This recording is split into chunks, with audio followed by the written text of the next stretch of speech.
Listen to me, man. You have a great life in front of you. But your great life is in front of you.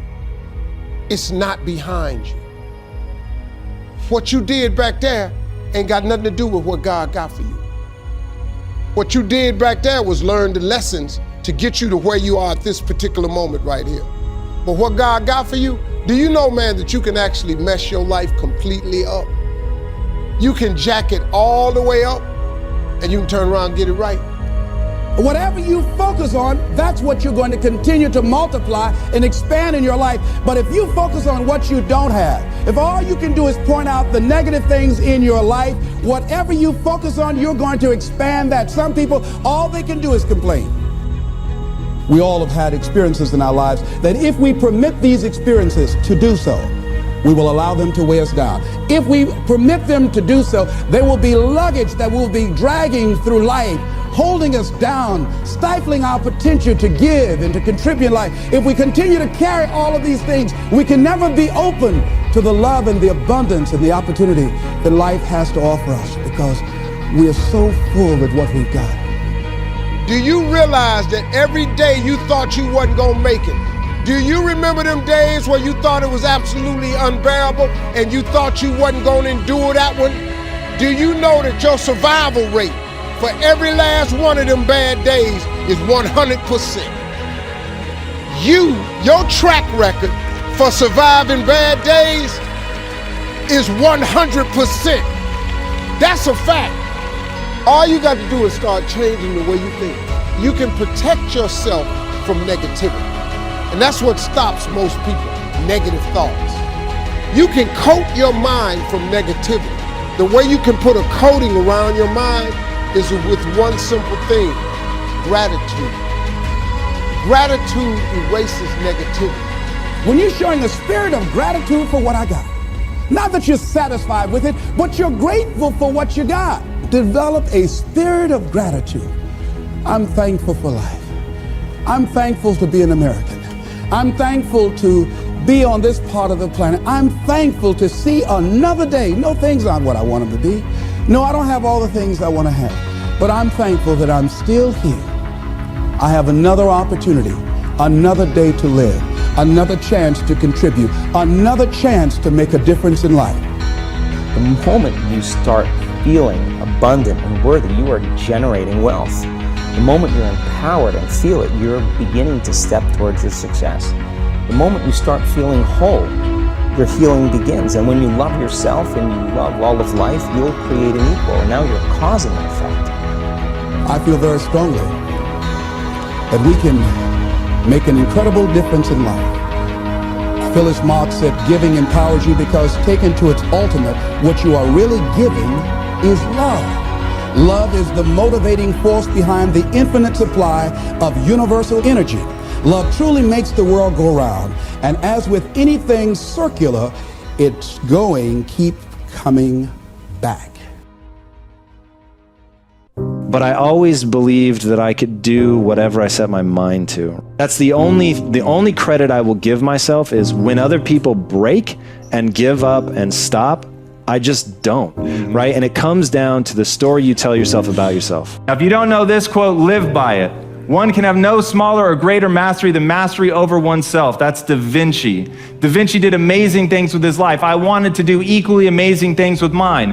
And if that's the game that we're playing, if I can construct my belief system, if I can choose at any moment to believe something that's more empowering than I was believing the moment before, and that will actually find its way into my actions, allow me to do things that I couldn't do the moment before, then it's like that moment in The Matrix where Neo realizes he knows Kung Fu. And that's like, as funny as that is, that's how I think about life. To me, the very fundamental purpose of life is to find out how many skills I can acquire that have utility, and then put that utility to the test in service of something greater than myself. How many skills can I acquire that have utility, put that utility to the test in service of something greater than myself? That is for me the purpose of life. Now, I don't actually want to know Kung Fu. That is not the mission that I'm here to live, but I knew that I had to identify my mission. So what was going to be my mission? Mother Teresa has an amazing quote: nobody will act for the many, but people will act for the one. And that really struck me, because I realized they were right. I was looking at this global pandemic of ill health, and I wasn't moving into action, but thinking about my mom and my sister, or the uncle I had who ate himself to death when I was 12 years old. That made me want to act. I think everybody is motivated by two different things. One, you have the beautiful things in your life, the things that are going well, the things that you're grateful for, the things you're moving towards instead of away. You have a compelling vision of your future. It's something that you're very excited about. All of those things are the beautiful things. Now, the flip side of that equation are the things that, it's people that doubt you, it's haters, it's things you're moving away from, it's fear-based things, it's something that you absolutely refuse to let happen. So one that is incredibly potent to me are the people that want to see me fail. So it's very different than people who just think you're going to fail. I actually don't have a lot of aggression towards people like that, but people that want me to fail, those people I have a lot of aggression for. And I find in very acute moments, the darkness serves you better. In very acute moments. Now, the light, the things you're moving towards, the things that are beautiful, the things that you're grateful for, all of that is the only winning strategy long term, because the darkness becomes corrosive. You start to become bitter. You start to be angry. You stop being optimistic. You stop seeing things in a way that's empowering and positive. And I mean, just thinking about the deep limbic system, when it gets inflamed, you perceive things as negative. I think negativity stops people from making progress. There's a whole host of neurological reasons and sort of mindset reasons why I think that being negative over the long run becomes very, very detrimental and holds you back. But from an acute standpoint, they've done studies on this. If you want someone to be able to endure more pain, the surest way to get people to endure more pain is to let them get angry, let them be aggressive. And in doing that, people are able to withstand, in the clinical trials, I'll say there's probably more than this, but in clinical trials, they're able to withstand 30% more pain. So just straight being able to take more pain, anger and aggression lets you do 30% more. So that's why I think in acute ways, in short-term bursts, that the darkness will serve you. Philosophy, as I taught the last time I was here, philosophy, in my personal opinion, is the major determining factor in how your life works out. Philosophy, the major determining factor in how your life works out. Philosophy. To form our philosophy, you got to think. Got to use your mind, got to process ideas. And this whole process over a lifetime, starting way back here when we were children, schools that we've attended, our parents, our experiences, all this stuff that we've processed by the thinking process helps to develop our philosophy. And in my opinion, each person's personal philosophy is the major factor in how your life works out. Here's what I called it in that last presentation when I was here. It's called the set of the sail. Each person's personal philosophy is like the set of the sail. Now, I used to think it was circumstances that ordered my life. If someone would have asked me at age 25, Mr. Rohn, how come you're not doing well? Pennies in your pocket, creditors calling, nothing in the bank, behind on your promises to your family, you live in America, 25 years old, got a beautiful family, every reason to do well, and things are not going that well for you, what is wrong here? It would not have occurred to me to blame my philosophy. I mean, it would not have occurred to me. Saying, well, I got this lousy philosophy, and that's how come I got pennies in my pocket and nothing in the bank, things aren't working well. That would not have occurred to me. I found it much easier to blame the government. Much easier to blame the tax problem. I used to say taxes are too high. Top tax rate when I first started paying taxes, 91%. Back then, when your income reached a certain level, all your income over that, 91%. So I used to say that's too high. Now, the top tax rate's about 33%. But people are still saying what? Taxes are 2. See, but you can't use that anymore. If it's gone from 91 to 33, how could it be too high? Come on. I threw all that old excuse stuff away. Some people found it, though, and they're using it these days. My old list. I used to blame the traffic, the weather, used to blame circumstances, right? People say I'm too tall, I'm too short, I'm too old. I was raised in obscurity, raised on a farm, parents of modest means, all the stuff.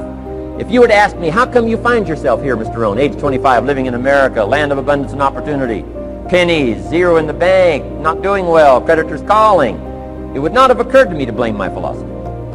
I found it easier to blame the company policy. I used to say, if this is all they pay, how do they expect you to do well? So I figured that, my future was going to be tied to what everybody else was arranging, the economy and, right, interest rates. I used to say things cost too much. That was my whole explanation, not my philosophy, until my teacher taught me better that this is where the problem was, my own personal philosophy. Here's what's exciting about each person's personal philosophy. That's what makes us different than dogs and animals and birds and cats and spiders and alligators. That's what makes us different than all of the life forms. The ability to think, the ability to use your mind, the ability to process ideas, and not just operate by instinct. In the winter, I'm telling you, the goose can only fly south. What if south doesn't look too good? Tough luck. It can only fly south. But see, human beings are not like a goose, can only fly south. I mean, you can turn around, go north, you can go east, you can go west, you can order the entire process of your own life.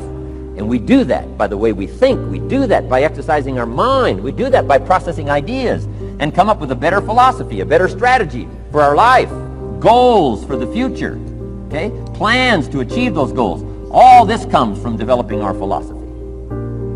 Philosophy helps us to process what's available. Well, when we get here, we got seed, and we got soil, and we got some rain, and we've got some what? Sunshine, and we've got some seasons, and what? The miracle of life. Now, the key is, what do you do with all this stuff? How do you turn all this stuff that's available here into equity and promise and lifestyle and dreams and future possibilities?